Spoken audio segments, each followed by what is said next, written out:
Hi, my name is Evan Lawson with Superior Roofing, and this morning we're doing a re-roof in the historic district in Fayetteville. Today we're just going to walk you through a little bit of not only what goes into your re-roof, but also just a few things to expect as we get going.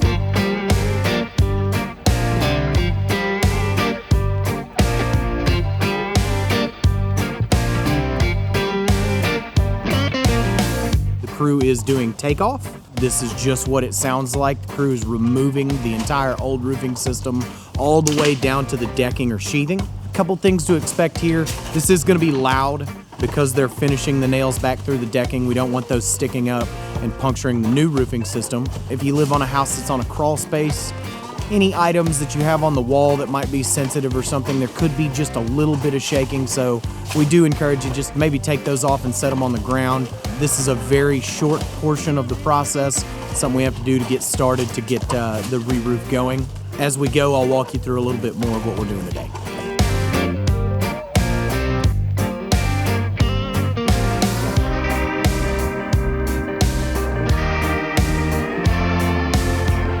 Alright guys, as you can see behind me, we have the old roofing system torn off.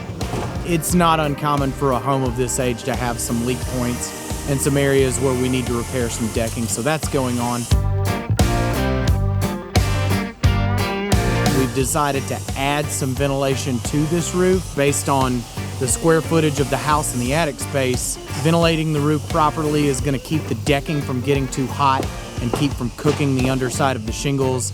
This allows the roofing system to be more effective and last longer, especially in high heat times of year. You're not running your air conditioner as much to catch up with how hot the attic is.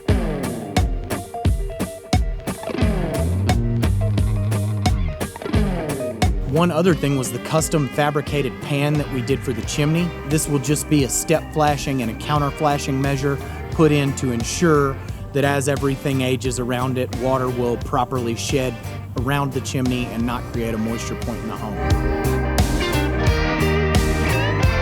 Okay, so as you can see behind me, we're at the portion where we're applying the synthetic underlayment to the decking. So a couple different things here. Once we've taken the roof off, we've identified a couple troubled areas.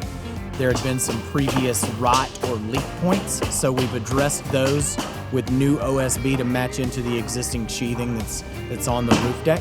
For any of you that have ever seen snow and ice gather on your roof, you know that snow will melt, collect in the valleys, and then refreeze, and do so multiple times throughout a snow or ice storm. And we're going to add ice and water barrier in those valleys. This ice and water barrier is self-adhesive and it's rubberized, so it's there to expand and contract with changing temperatures, and it's an extra layer of protection that we add in all these areas where we know there's going to be heavy ice and snow traffic.